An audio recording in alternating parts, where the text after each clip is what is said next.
मुश्किलें दिल के इरादे आजमाती हैं, स्वप्न के पर्दे निगाहों से हटाती हैं। हौसला मत हार गिरकर ओ मुसाफिर, ठोकरें ही इंसान को चलना सिखाती हैं।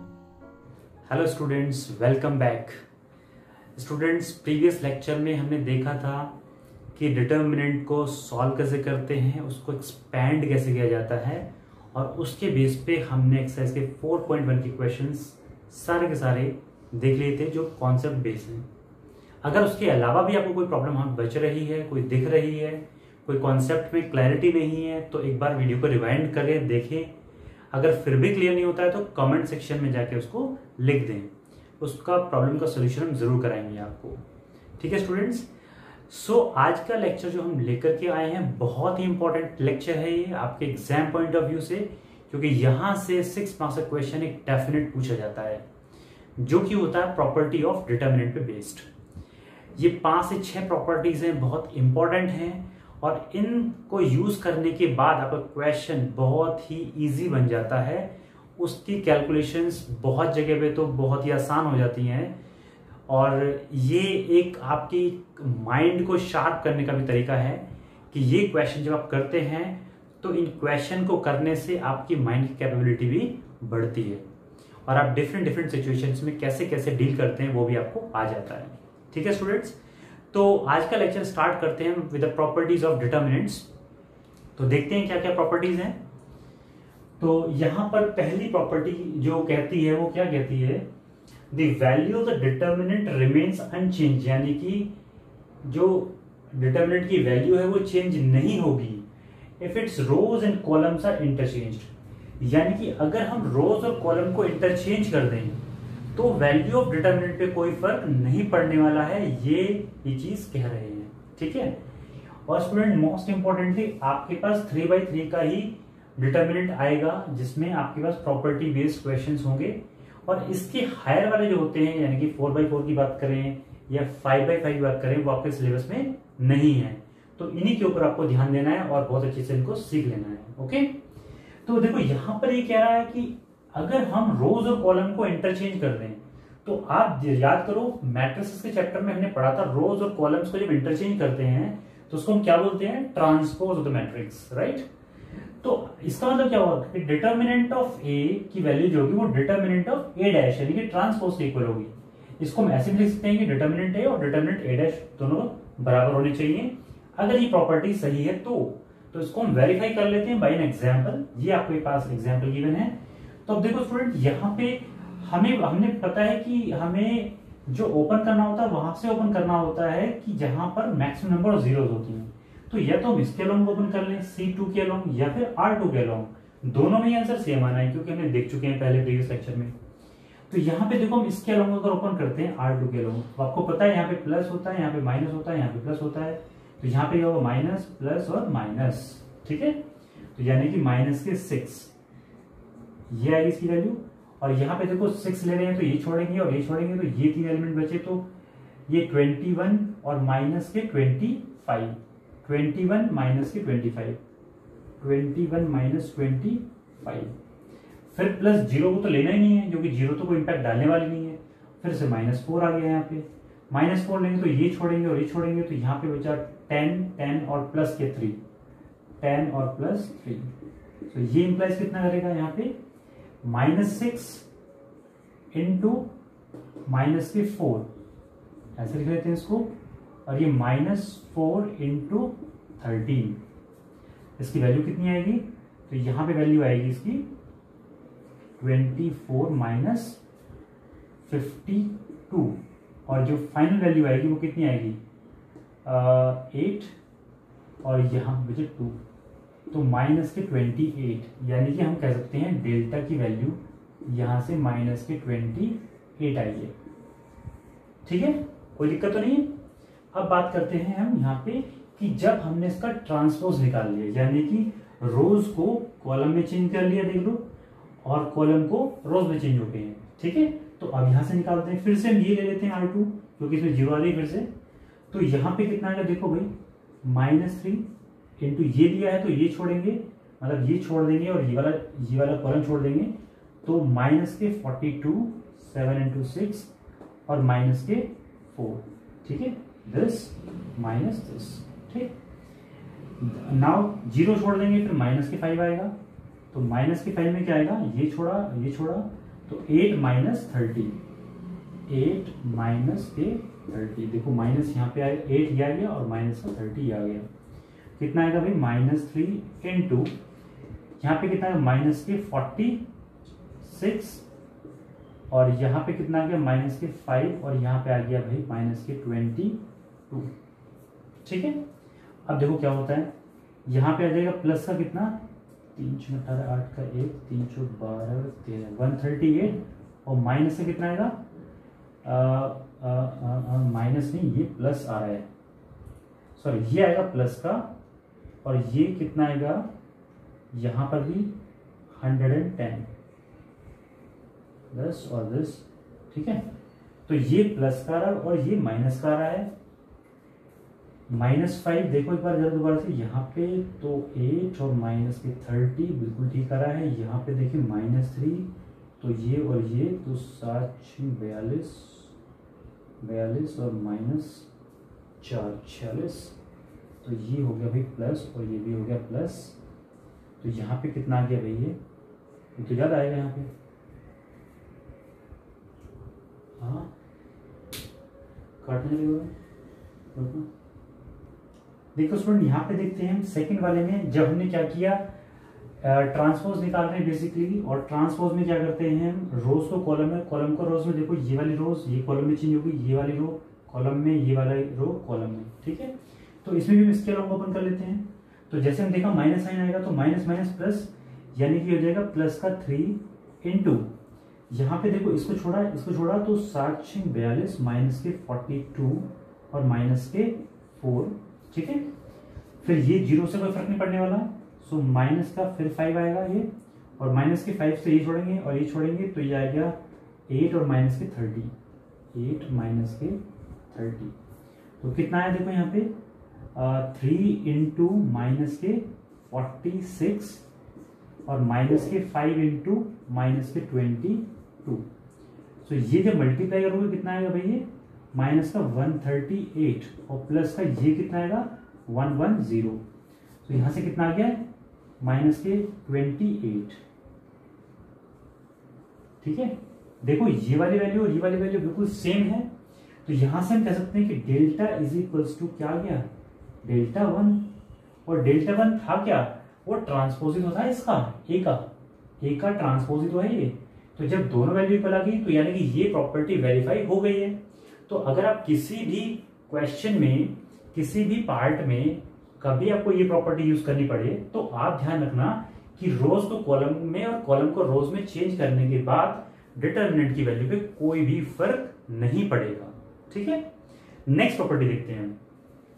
नेक्स्ट प्रॉपर्टी कहती है, इफ एनी 2 रोज और columns of a determinant are interchanged then the sign of the determinant changes. देखो स्टूडेंट, ये वाली प्रॉपर्टी में और सारी प्रॉपर्टी में डिफरेंस है, इसमें सारे रोज और सारे कॉलम को चेंज करवा रहे हैं। यहाँ पे कह रहा है कि एनी 2 रोज और कॉलम्स, यानी कि रो, कोई भी 2 रो या फिर 2 कॉलम को अगर हम चेंज कर रहे हैं तो उसकी वैल्यू पे कोई फर्क पड़ेगा नहीं, लेकिन किस पे फर्क पड़ेगा, साइन पे चेंज हो जाएगा, साइन चेंजेस, ठीक है। तो इस प्रॉपर्टी को प्रूव कर लेते हैं। सेम एग्जांपल लिया हमने, ये वाली प्रॉपर्टी देखो बिल्कुल सेम टू सेम है, यानी कि यहां पर अगर हम बोले तो डेल्टा 1 की वैल्यू कितनी आएगी, माइनस की 28 निकाली हुई हमने पहले से। अब हमने क्या किया, इंटरचेंजिंग कर दिया R1 और R2 का। इंटरचेंजिंग का साइन स्टूडेंट ये वाला होता है, दोनों तरफ एरो, यानी कि R1 को R2 के पेज पे और R2 को R1 के पेज पे। अब यहाँ पे हमने देखो क्या किया है, ये जो है पूरी की पूरी रो, सेकंड रो, इसको फर्स्ट में ले गए हैं देखो, और फर्स्ट रो को सेकंड पेज पे। That is the meaning of interchanging, ठीक है। अब स्टूडेंट फिर से देखो यहाँ पे इस बार हम ये वाली रो से कंसिडर करेंगे, क्योंकि 0 हमारा इस रो में आ रहा है। तो अब देखो कैसे करते हैं इसमें, तो यहाँ पर 6, अब 6 लिया तो ये वाला छोड़ेंगे और ये वाला छोड़ देंगे, तो यहाँ पे आ जाएगा 21 पॉजिटिव, क्योंकि माइनस माइनस प्लस, और ये आएगा माइनस के 25, ठीक।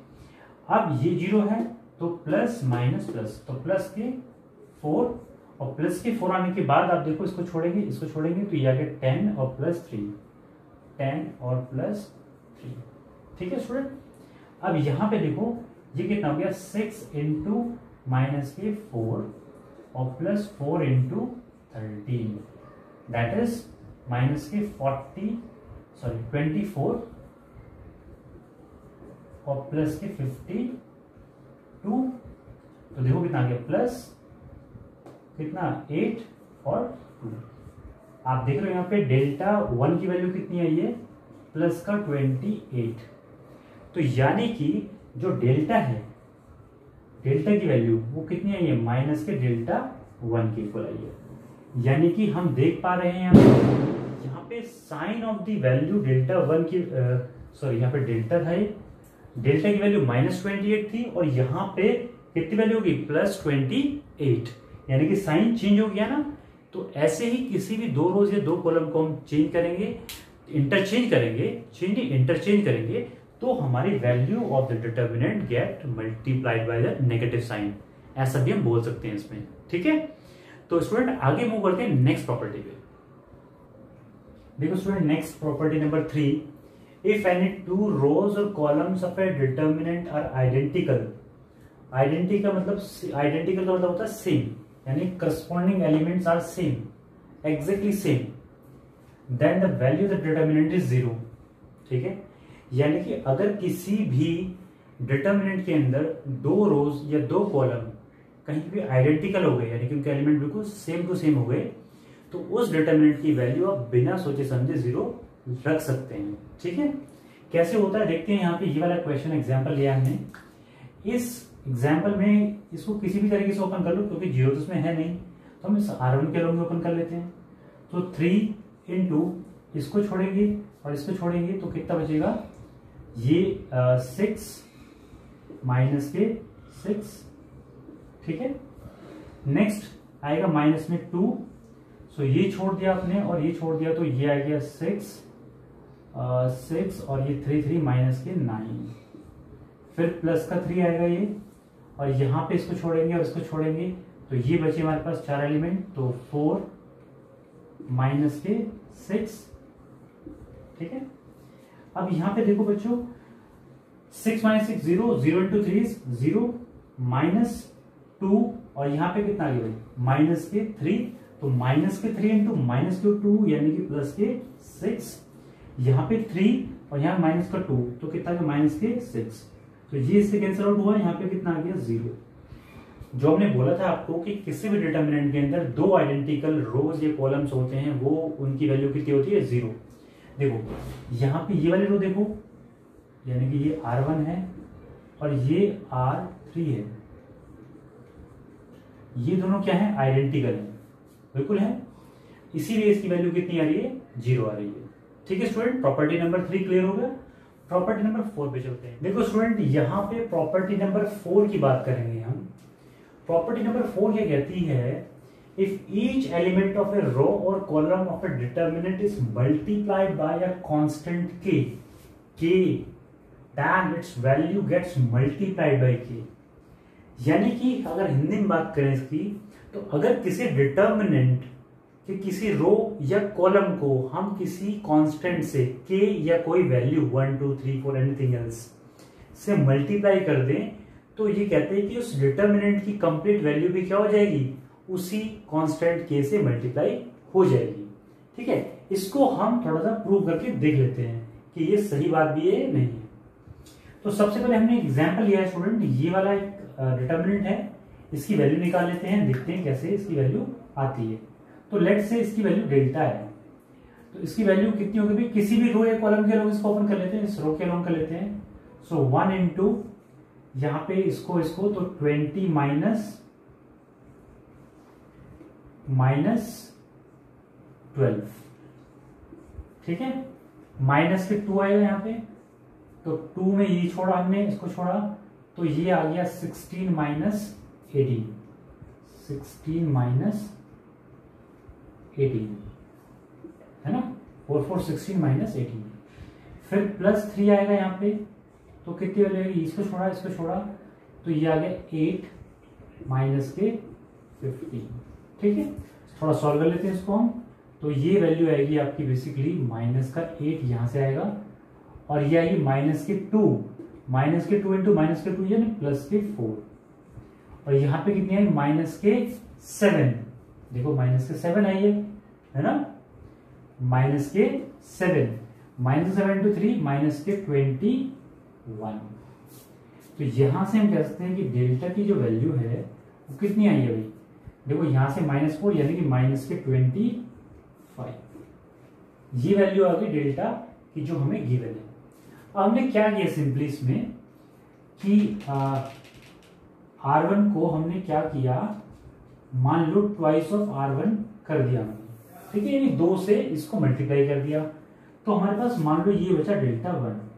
सो डेल्टा 1 कैसा दिखाई देगा आपको, ये देखा 2 4 6 4 5 6 और 3 2 4।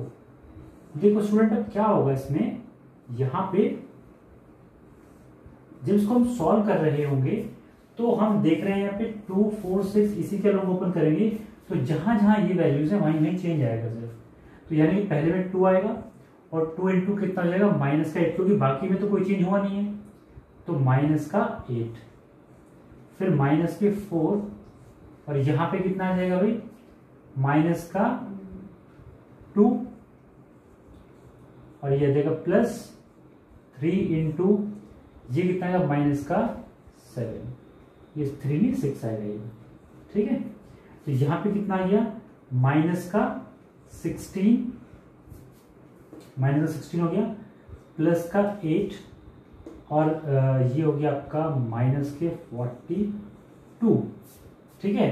तो यहां पे देखो स्टूडेंट ये आएगा माइनस का 8 और ये माइनस, तो माइनस का आ गया 50, यानी कि हम कह सकते हैं इसको कि ये जो डेल्टा 1 की वैल्यू है वो कितनी आई है भाई, ट्वाइस ऑफ डेल्टा की वैल्यू आई है, देखो।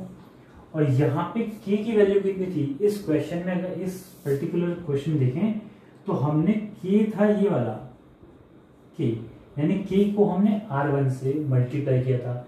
आप इसको किसी भी रो या किसी भी कॉलम से मल्टीप्लाई कर सकते हैं, उससे कोई फर्क नहीं पड़ने वाला, आंसर फिर भी निकल के यही आना है, ठीक है। तो यहाँ पे देखो k फिर से ये आ गया, तो यही पढ़ा था हमने कि अगर किसी भी डिटर्मिनेंट के रो और कॉलम को हम किसी कांस्टेंट k से मल्टीप्लाई करते हैं, k से मल्टीप्लाई कर दिया तो उसकी वैल्यू की डिटर्मिनेंट की क्या होगी, मल्टीप्लाइड बाई k हो जाएगी, ठीक है। इसको वैसे भी देख सकते हैं स्टूडेंट, यहाँ पे अगर देख रहे हो इस वाले पर्टिकुलर रो में तो 2 कॉमन भी आ रहा है, तो अगर 2 कॉमन आ रहा है तो यहीं पे रखा रहेगा। इसकी वैल्यू कितनी है 25 नेगेटिव में, और नेगेटिव 25 टू 2 कितना हो जाएगा नेगेटिव 50, क्लियर हुआ ये। तो इस तरीके से हम इस क्वेश्चन को भी देख सकते हैं। अब इसी का एक छोटा सा पार्ट है जो इसी के जैसा है, जो सेम चीज कहता है लेकिन डिफरेंट वे में कहता है। क्या है, if the corresponding elements of any two rows or column of a determinant are proportional, यानी कि कोई भी दो रो या कॉलम प्रोपोर्शनल है आपस में, यानी कि उनका रेशियो क्या है करस्पॉन्डिंग एलिमेंट का सेम है, तो उसकी वैल्यू डायरेक्टली हम बोल सकते हैं 0 होगी। अब कैसे होगी 0 देखते हैं इसको भी। ये एग्जाम्पल आपको गिवन है, इसको हम देख लेते हैं यहाँ पे स्टूडेंट्स, इसको थोड़ा सा ऐसे लिख लेते हैं। इसको देखो, इसको लिख लिया हमने 17 इंटू 6, यहाँ पे लिख लिया 3 इंटू 6 और 6 इंटू 6, यहाँ पे 1, यहाँ पे 3, ये आ गया 4, ये 17, ये 3 और ये 6। अब देखो स्टूडेंट, यहाँ पर हम इसमें 6 को कॉमन ले सकते हैं फर्स्ट रो में से, तो 6 को कॉमन लिया हमने, तो 6 को कॉमन लिया 17, 3, 6, 1, 3, 4, 17, 3 और 6। Now by the application of property number 3 कि अगर किसी भी डिटर्मिनेंट में 2 रो या 2 कॉलम क्या हो गए बराबर हो जाते हैं, यानी कि उनके एलिमेंट की वैल्यू सेम होती है, तो उसकी वैल्यू क्या होती है 0। तो यहाँ पे ये वाला देखो रो और ये वाला रो देखो, दोनों के एग्जैक्टली सेम एलिमेंट्स हैं, तो यहाँ पे कितना होगी वैल्यू इसकी 0 होगी, ठीक है। तो ये वाले भी इसका जो एक्सटेंशन है, further extension of this property, वो भी हमने यहाँ पे एक्सप्लेन कर दिया है और आपको समझ में आ गया होगा।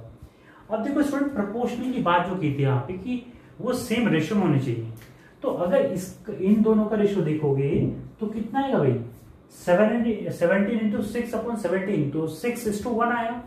यहाँ पे भी देखो कि 6:1 आया, यहाँ पे देखो 6:1 ही आ गया।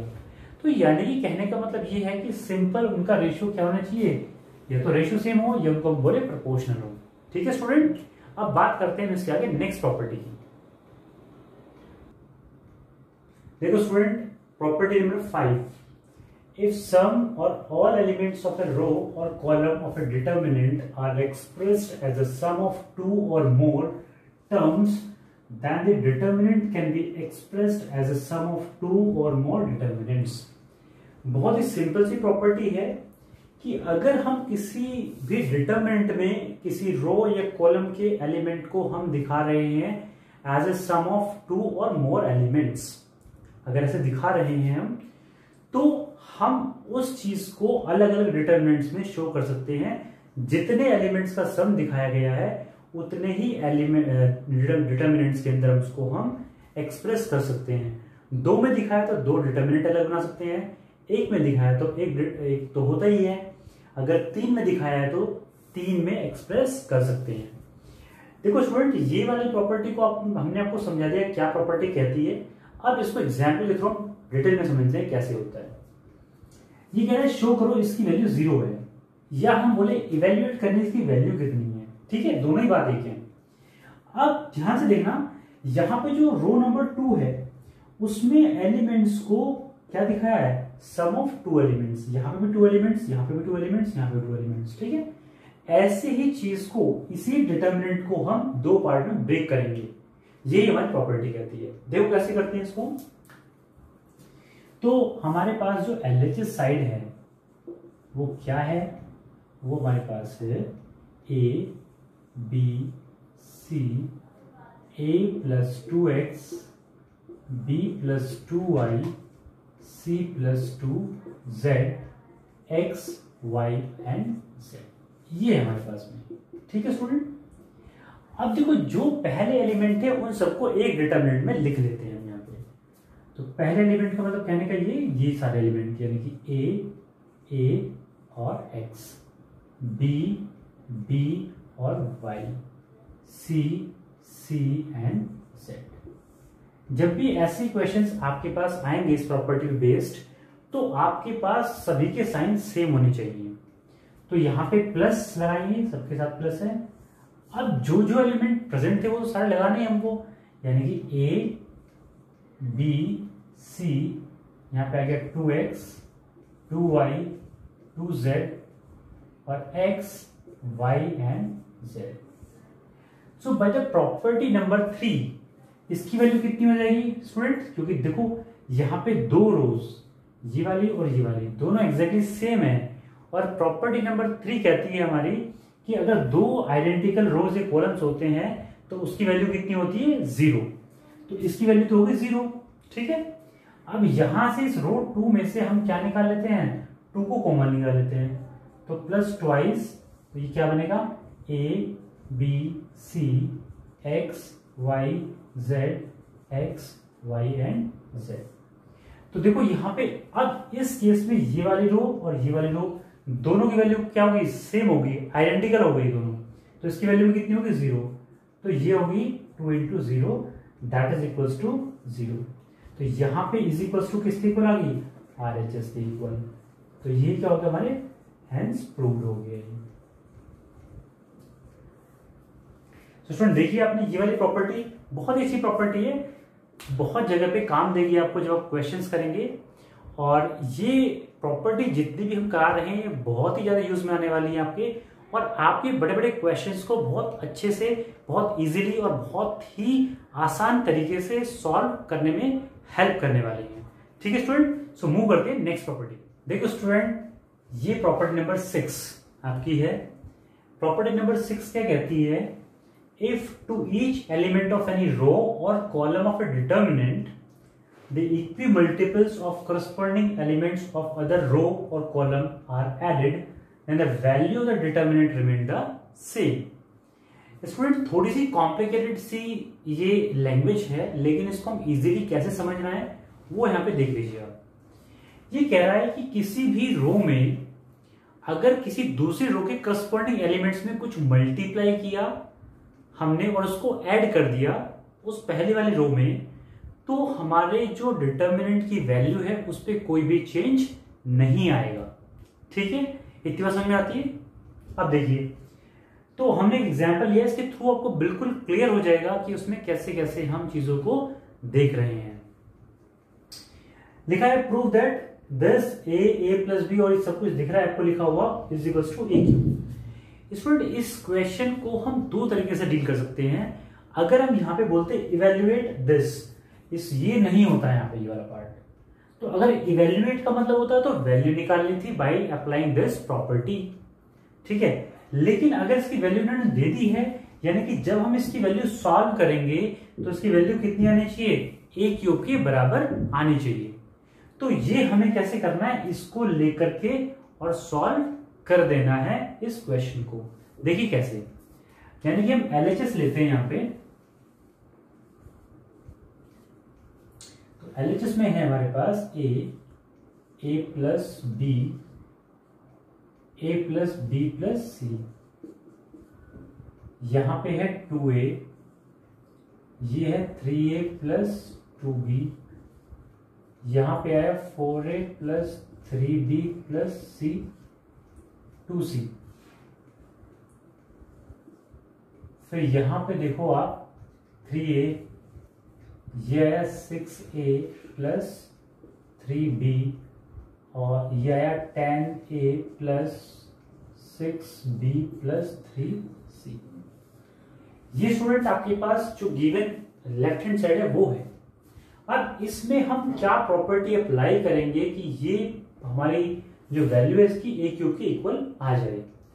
अब देखो, हम अगर इस वाली रो को देखें, इसको देखें और इसको देखें पहले, तो अगर हम इसमें इस वाली रो में तो कुछ कर नहीं पाएंगे मल्टीप्लाई, सॉरी इस वाली रो में मल्टीप्लाई कुछ करके हम कुछ कोशिश करते हैं उसको सॉल्व करने की। और जब भी हम डिटर्मिनेंट सॉल्व करने की कोशिश करते हैं तो हमने बताया था आपको कि उसमें नंबर ऑफ जीरोस मैक्सिमम होने चाहिए। तो मैक्सिमम नंबर ऑफ जीरोस के लिए क्या करना होगा, हमें कुछ ना कुछ वहां पे प्रॉपर्टी अप्लाई करनी होगी। जो ये प्रॉपर्टी कहती है वही अप्लाई करने की कोशिश कर रहे हैं इसके अंदर। तो अब क्या करेंगे, इसमें देखो R2 है जिसको हम चेंज कर रहे होते हैं, उसको पहले लिखते हैं और फिर R2 में से क्या किया हमने, twice of R1। Corresponding element क्या है, देखो 2a, अगर हम बात करें इस प्रॉपर्टी की तो कैसे अप्लाई करेंगे भाई, 2a यहाँ पे R2 है तो 2a minus 2 into R1, 2 into corresponding element कितना है 2a, तो ये वैल्यू कितनी आएगी भाई 0।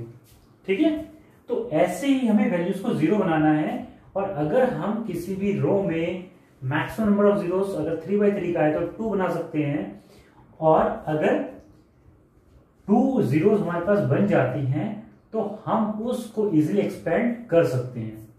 तो पहली प्रॉपर्टी तो ये लगाएंगे, तो ये वाला हमारा 0 हो गया। फिर दूसरी प्रॉपर्टी लगाएंगे हम, R3 में से चेंज करेंगे इसको R3 माइनस 3R1। अब देखो 3 से मल्टीप्लाई किया इसमें, तो 3 से मल्टीप्लाई और 3 में से माइनस कर देंगे तो 0 आ जाएगा, लेकिन चेंज कौन होगा, ये एलिमेंट चेंज होगा। ठीक है, तो अब हमारे पास जिस पे अप्लाई करते हैं सिर्फ वही रो या कॉलम चेंज होता है, अदरवाइज बाकी सब कुछ चीज सेम रहेगी। यानी कि ये वाला ऐसे आएगा, इसके बाद यहाँ पे 0, यहाँ पे 0 और उसके बाद इसको एक्सपेंड कर देंगे। अब हम देखते हैं उसको कैसे एक्सपेंड कर रहे हैं। ओके, देखो स्टूडेंट, यहाँ पे हमने देखा था ये दो प्रॉपर्टी हम अप्लाई कर रहे थे यहाँ पे, और इसमें हमने देख लिया था यहाँ पे, तो यहाँ पे 2c में से c जाएगा तो कितना बचेगा, 0 बचेगा, तो इस c की वैल्यू बचेगी नहीं यहाँ पे। अब देखो यहाँ पे a माइनस 3 तो नहीं हो सकता, तो हमने क्या किया 3 से मल्टीप्लाई कर लिया इस a में, तो 3a माइनस 3a कितना हो गया 0, यहाँ पे आ गया। अब यहाँ पे देखो, यहाँ पे 3 और यहाँ पे 3, तो यानी कि 3 इसमें से माइनस होगा तो कितना बचेगा 3a प्लस 3 में से और 3b चला जाएगा, है ना, चला गया ना यहाँ पे, क्योंकि 3 मल्टीप्लाई हो गया, तो ये भी यहाँ से हट जाएगा। ठीक है, आगे बात करते हैं इसमें, यहाँ पे भी 3 से मल्टीप्लाई हुआ तो 10 में से बचे तो 7a, है ना, यहाँ पे 6 में से 3 गए तो 3b, और यहाँ पे 3c में से 3c जाएंगे तो 0 हो जाएगा। तो आपके पास बेसिकली ये स्ट्रक्चर बनके सामने आया है। जब भी आपके पास किसी भी रो या कॉलम में 2 जीरोस आ जाएं तो आप समझ लेना इसको आप एक्सपेंड अब कर सकते हो।